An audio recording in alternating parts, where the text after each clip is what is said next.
Gotta make sure my uh, Schoolhouse Rock shirt's visible with Bill. Gotcha.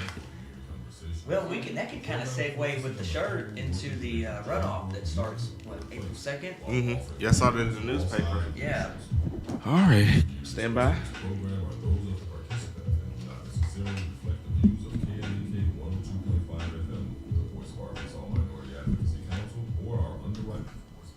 Kelly K 12.5 FM. Good morning to you on your Friday. It's March 22nd, 2024. This is Community Conversations. Kettle One is in the studio with you, and joining us is a very dear and special guest. We have Justice of the Peace for District 2, Mr.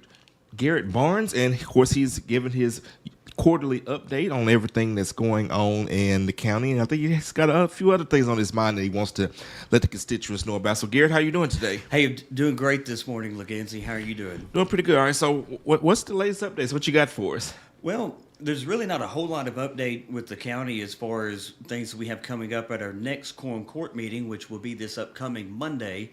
And it's going to be at 511 Union Avenue in downtown Jonesboro in the annex basement.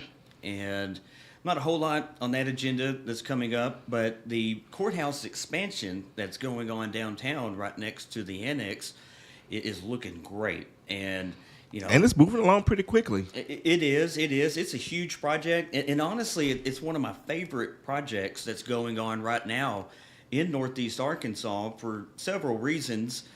One is this is not costing the taxpayers locally an extra dime because we're using American Rescue Plan Act or ARPA funds to fund it. And a local family business is overseeing that project with Ramson's Construction. Shout out to Ramson's and Scott McDaniel and crew out there. And I mean, it's just got a lot of really good things about it. There's going to be additional court space, which I'm sure local judges and local attorneys and local public offenders are super thrilled about to help ease up that bottleneck with the court cases and room. And it's going to have a community safe room in there too. And that is great, especially with, we know Jonesboro has those tornadoes. Exactly. So it's a great project. I applaud the administration for spearheading that and bringing that to us as a quorum court. And it was an easy vote for me. It was a unanimous vote for the court. So, that's about the only update right there that we have. Another update would be that the quorum court recently passed an interlocal agreement regarding the Craighead County Jonesboro Public Library. Now, for the listeners, viewers out there, define what an interlocal agreement is. So interlocal is simply governing bodies, whether it be the quorum court in the county, in city council or Jonesboro, or any city in Craighead for that matter, or a school or a public university or a state agency working together. And they can work together via that interlocal agreement to provide services or a service, to fund a project, to allocate revenue and maybe do an appropriation for a project. So it's a really neat thing that I want to see Craighead County through the quorum court and through the administration and through the city council of Jonesboro and through its administration as well as any city in the county to do more of. And because the way that I see it is, and I think a lot of the listeners out there would see it, is they really don't see a whole lot coming from the county specifically to their city for things that we may provide. And, sometimes it's just hard to realize what the county's already providing, and it is already providing a lot through its shall functions that we're required to do, whether it be through the courts or through the jail or through our offices that we have, such as circuit or county clerk and their functions and what they do. But there's a lot of breadth in state code annotated that allows the county to engage in more than just what's required. And, for the listeners out there and the constituents and taxpayers out there, I think that they would find that interesting. I certainly do. And the fact that the county, through the quorum court and the city council of Jonesboro, can do these things together, to me, opens up a plethora of possibilities. And it's really, what are we doing to engage with, connect with, and listen to and learn from citizens for what they want as services and projects that we may provide as local governing bodies. And one of the things that you mentioned that this could be example used for is the parks. Yes. You did some advocacy for the county, helping out with some of the parks, the ones that are existing, and maybe even some of the future parks that the city is looking like building. For sure. And shout out to whoever's running the Jonesboro Parks and Recreation Facebook page. I've been seeing a lot of outreach through that, a lot of community and citizen engagement with their posts that they've been making. They're seeking honest feedback and they're getting it. So kudos to y'all for doing that. I think that's great. Please keep doing that. And, maybe let's link up sometime, whether you're a city council member or you're part of the Parks and Recreation. And I'd love to sit down with you and show you the state code annotated for county government and how we can work together interlocally on those things. So, the thing that we can utilize is certainly the road fund.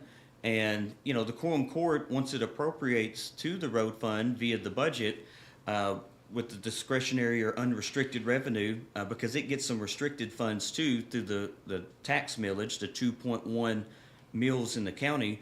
But, the judge is over that. And so the judge has a lot of autonomy and authority that's enumerated to the position of judge to be able to work with cities on different things out of the road fund. To me, roads aren't just gravel. They're not just, grading roads, which is great. I mean, I'm a country boy at heart. I'm from Bono and up on Crowley's Ridge, and, I always lived on gravel roads. So I value that and I appreciate that.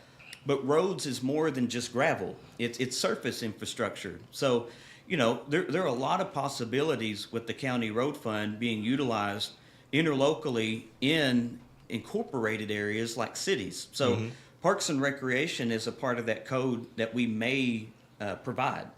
Arkansas Code annotated 14-14802 Section B. And so roads is in that code too. So roads is just something that's been prioritized by past administrations. They're vitally important.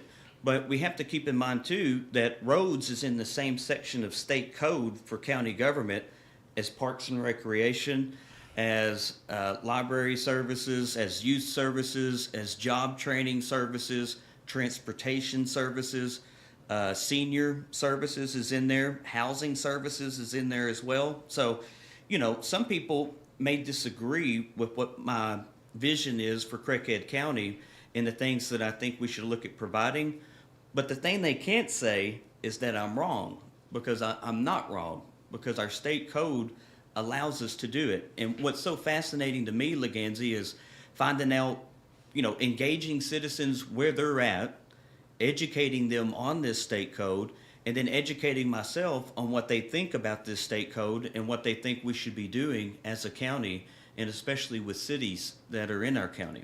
Now, how would these interlocal agreements tie in with first responders? Like, I know obviously the Craighead County Sheriff Department and Jonesboro Police Department work together, but how would that work in a situation like that? And even with the local, with Jonesboro Fire Department and the local fire district, volunteer fire departments that are in the county? So, you're right. The volunteer fire departments are within the county. One thing that we could look at doing is, and we do a lot of right now, is the county will be a conduit or a vehicle for grant writing for these rural fire departments, to where, they can get the grant funds that they need, whether it be for additional oxygen tanks or different equipment or things like that. But, we could specifically earmark and appropriate or reappropriate funds based on what they feel like would help them and serve them. So, without stepping off into someone else's side of the street, I would just be interested in hearing from, first responders and from especially our volunteer firefighters. Shout out to y'all out there for all that you do. I actually have a personal story from a volunteer fire department in Bono. And they were probably assisted by Philadelphia Fire Department as well, which is in JP District 10 with Steve Klein. And, we had a house fire about 15, 16 years ago, maybe a little more than that now.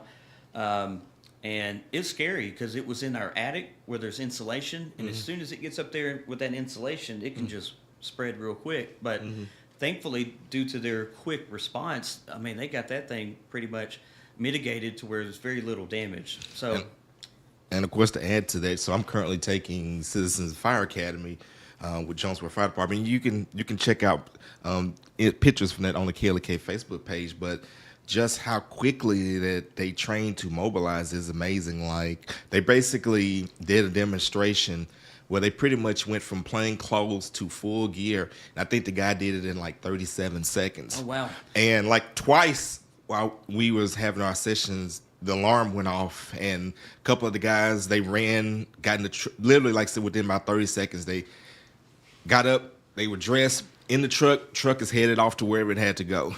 So Well, shout out to JFD. I mean, in our volunteer fire department, I don't think gets enough praise as it should, from public officials and just in general, because these guys, I mean, they're doing it for free. They're putting their life on the line every time that they suit up and get a call, because they don't just go to fires. They also go to, emergency responses, whether it be accidents or, with vehicles or otherwise. They get called out for things more than just fires, and they're doing it all on a volunteer basis. So cannot thank them enough. And whatever it is that y'all feel like you need, if you're a volunteer firefighter or department, feel free to reach out to me. It doesn't matter if you're in District 2 or wherever you're at. I'll travel to you after school or on a weekend, and I'll sit down and we can have some coffee, and I'd love to learn from you and see what we can do to support you. Because another part of interlocal agreements, Leganzi, is one that we recently had with the Craighead County Jonesboro Public Library. And if I may, for a second, Sure. I'd like to inform the audience out there about it, because there was a section per the administration that was intentionally left out of it, and it had to do with nominations to the Craighead County Jonesboro Public Library Board. And so, for the listeners out there, the big board has 7 members, and only the county judge and the mayor of Jonesboro can nominate to it.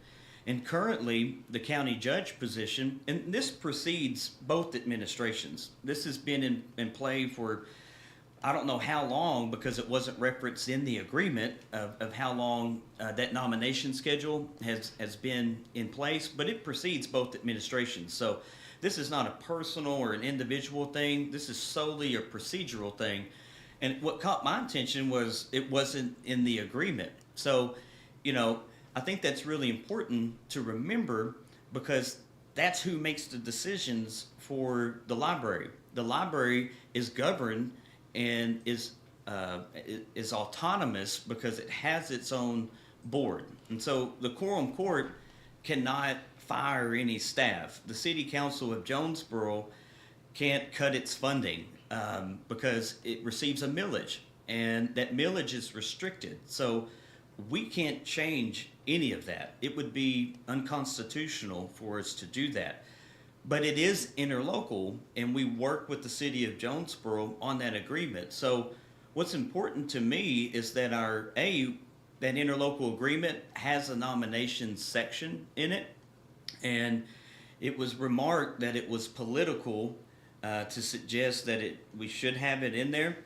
And I don't see how it's political, because that's how the board that's how they get their members. So, right now the position of judge gets to make 4 nominations of the 7, and then the mayor of Jonesboro gets to make 3. So, the thing about it is the city of Jonesboro contributes 73% of the library's funding, its local funding, from its 1 mil. Yet the position of mayor gets 1 less nomination to its board than the position of county judge. To me, that's not equitable at all. And the way that I see it is the position of judge only has enumerated through state code authority over the county's unincorporated areas that aren't in a city, because the incorporated areas, they're governed by their city council and by their mayor. The city's mayor is its chief executive officer. So, for the position of judge to have 1 more nomination than the mayor of Jonesboro, whenever Jonesboro is governed by its mayor and its city council, in non-interlocal agreements, it stood out to me. I don't feel like that's equitable. I believe, and I'm interested in seeing what the listeners and constituents and taxpayers of Jonesboro feel like would be an appropriate board composition based on where the local tax revenue comes from. Well, from the way you describe it, I would personally think that, because you mentioned about the county having these other cities that have mayors and governments, They that get to make no nominations. that maybe in the future, because you wouldn't want to kick the current board, just boot them out. But as a position, not at but all. as a position came open, somebody's term ran out, maybe have something in place to where, I'll just use Bono as an example. So the next position opens up, the mayor of Bono will appoint that person, and so on and so forth until you have something that's more equitable. You may have to expand the board a little bit to make sure that each city in the county has an opportunity to nominate a seat.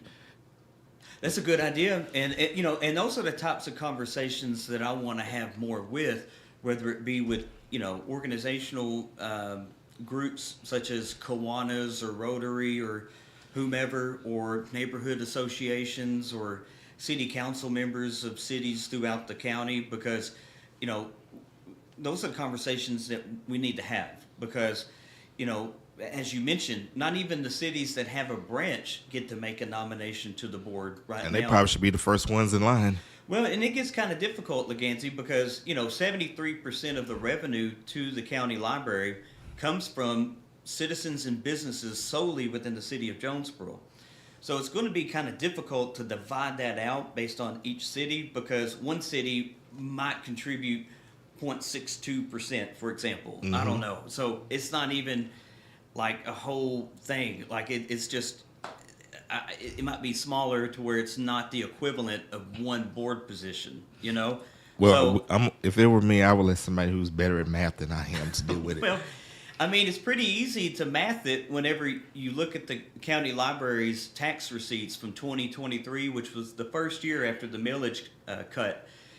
73% is from the city of Jonesboro, and then the 27% is all other cities plus all other unincorporated areas combined, which is how that millage vote was done. It was separated between those two areas. So, there's precedence right there with how that millage vote was structured that we could use on the nomination schedule. So, of the 7 members right now, if we based it on that 73%, then it would look more like the mayor gets 5, the judge gets 2.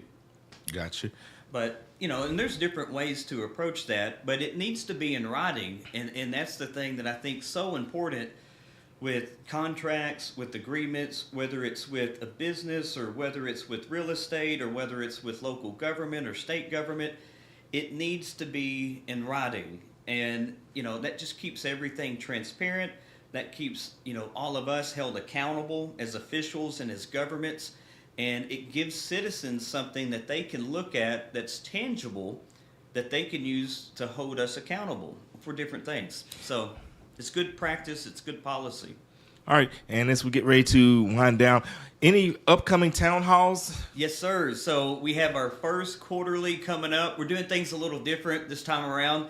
Instead of it just being, a lecture almost by me on the wonderfully exciting topic of county government, my good buddy and brother, shout out to Rico Carter out there. He's going to co-host with me, which means he's going to help out with the grill, and I'm going to be on the grill as well. We're going to be at Parker Park in the pavilion areas next Thursday. This upcoming Thursday. I'm going to put that on my calendar next Thursday. We're going to start at 5:30 p.m. and we're going to go to 7 p.m. And I have a volunteer. Shout out to Sydney Green. She is an A-State Strategic Communications student, and this is part of her internship. What time we're starting? We're starting at 5:30. All right, I'm putting it on my calendar now. Next Thursday, Parker Park Pavilions. It's free, open to the public. We're going to have hot dogs, we're going to have chips, we're going to have little snack cakes like Little Debbie's, we're going to have soft drinks, and then there's going to be face painting for kids, small face painting. It probably won't be the whole mask like you see at the Memphis Zoo or something like that, we're trying to ball on a budget, so Right. there's going to be little outdoor games like giant tic-tac-toe, beanbag toss, different things like that for kids. And we're going to have some flyers out there. Definitely going to be talking about the upcoming runoff that's taking place here in Craighead County. If you voted in the Democratic primary, you cannot vote in the Republican runoff. But if you did not vote, which a lot of you out there did not vote because we just don't turn out like we should for various reasons in Craighead County and Arkansas. But if you did not vote in the recent primary a few weeks ago, then you can vote in this upcoming Republican primary or primary runoff. All right. And Bill says you should vote, all of you Schoolhouse Rocks fans out there, so be sure you get out there and vote in this runoff if you can. All right, absolutely. Garrett, thank you so much for joining us. That's going to do it for this part of Community Conversations. Coming up at the bottom of the hour, Dr. Sharice Jones-Branch will join us. Don't go anywhere. We'll be back after break. This is KLEK on 2.5 FM. Thank you for listening to Awesome. Conversations on KLEK 102.5 FM. A program focusing on the people. That was working fun. to make Yeah, Jones always.